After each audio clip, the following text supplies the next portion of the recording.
लोग सूरत से उदयपुर અમે જઈ રહ્યા હતા અને ઉદયપુર પહેલા 50 કિલોમીટર પહેલા પીપળી ગામ પાસે મારે યુરિન માટે ગાડી રોકવી પડી અને હું ગાડીમાંથી બહાર નીકળ્યો. એના એકાદ મિનિટમાં જ 3 લોકો બાઇક પર આવ્યા અને હાથમાં મોટા મોટા લાકડા હતા અને તરત જ મારી સાથે લૂંટ ચલાવી.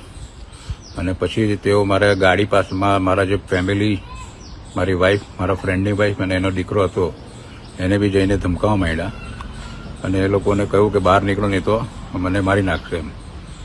પરંતુ એ લોકોએ ગાડી થોડી આગળ લીધી અને રસ્તામાં જે આવતા જતા વ્હીકલ પાસે હેલ્પ માંગી.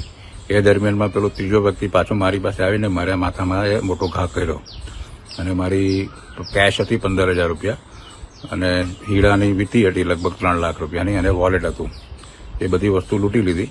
પરંતુ આ બધા ટ્રાફિક અને ગાડીઓ રોકાઈ ગઈ એટલે એ લોકો પછી ભાગી ગયા.